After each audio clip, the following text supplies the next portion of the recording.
Now, this is a shocking news that Shraddha Kapoor will no longer be associated with Saina Nehwal biopic and she is replaced by Pariniti Chopra.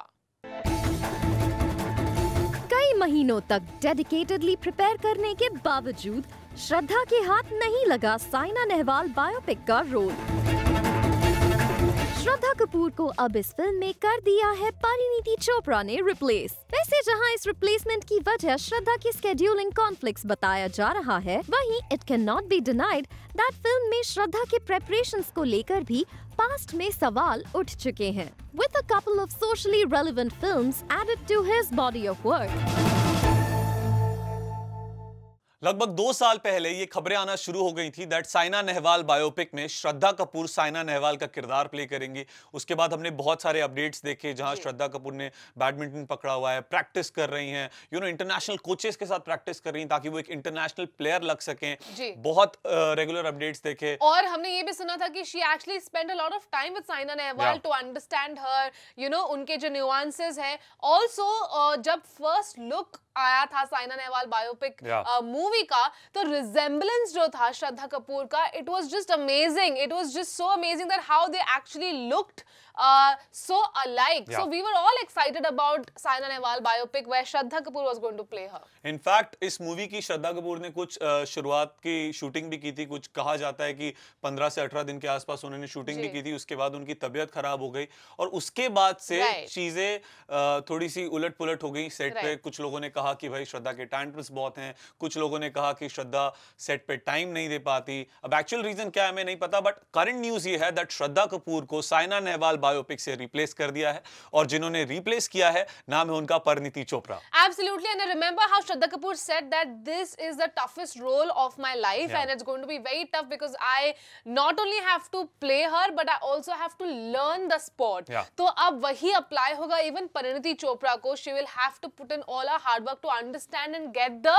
nuances right, especially because Saina Nehwal is still playing. We all watch her. She's made India proud and we know how she moves and she is a legend at the moment, so it's going to be very tough to actually play a living legend right in front of you. I completely agree with you, Saga, because अगर कोई character play करना हो ना तो समझ में आता है एक्टर उसे अपने हिसाब से या फिर डायरेक्टर के एक विजन से कर ले। लेकिन जब आप एक बायोपिक में काम कर रहे हो किसी इंसान का किरदार जो कि एक्चुअली में है, जिसे लोग फॉलो करते हैं, तो बिल्कुल कंपैरिजन होना शुरू हो जाते हैं। फॉर एग्जांपल सुशांत सिंह राजपूत ने जब धोनी की बायोपिक की थी, उनका हेलीकॉप्टर शॉट, उस शॉट की बहुत प्रैक्टिस की, बिकॉज अगर वो शॉट गलत होता लोग बोलते बॉस धोनी तो ऐसे शॉट ही नहीं मारता। वही नहीं, बिल्कुल मूवी के 5 मिनट बाद मैं तो भूल गई थी that I was watching Sushant Singh Rajput. I was actually feeling like I'm watching Dhoni on screen. So that is the kind of body language जो उन्होंने adapt कर लिया था. Well, talking about Saina Nehwal biopic, reports आ रही है that Shraddha Kapoor had actually given away a lot of dates. She's been very busy after Stree और साहो आ रही है, one of the biggest films for her.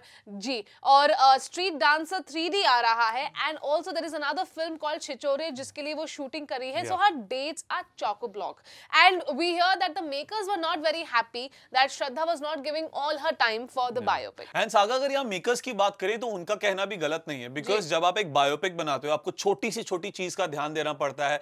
काफी बड़ा budget होता है आजकल मूवीज का, बहुत पैसे लगते हैं। अब ऐसे में उनका ये कहना है दैट स्टार्टिंग में शूटिंग करने के बाद एक तो उससे पहले श्रद्धा कपूर को प्रैक्टिस में बहुत ज्यादा टाइम लग गया। उसके अलावा जब उन्होंने शूटिंग की उसके बाद उनकी तबियत खराब हो गई जिसकी वजह से काफी लंबे समय तक शूटिंग को कैंसिल किया गया, पोस्टपोन किया गया। उसके अलावा श्रद्धा ने जो अपने फ्यूचर प्रोजेक्ट साइन किए उनके बारे में भी, उन डेट्स के बारे में भी मेकर्स को पहले से इन्फॉर्म नहीं किया। तो यहाँ मेकर्स थोड़ा उदास हैं कि भाई जब आपने हमारे प्रोजेक्ट को पहले साइन किया है तो आप पहले इसे कंप्लीट तो करिए। एब्सोल्युटली। और Bhushan Kumar gave out a statement saying that अभी जो भी डिसीजन लिया गया है Parineeti on board and Shraddha no more associate with it was by mutual consent, और वो कह रहे हैं that he wants to actually wrap up the film by the end of 2019 and release it early in 2020 क्योंकि Olympics आ रहा है और they want to release it because it's a sports biopic. They want to have this kind of a resemblance. Now over here pressures on Pariniti Chopra to learn the sport, to learn the nuances, and let's hope she does a great job and gives the role of her career.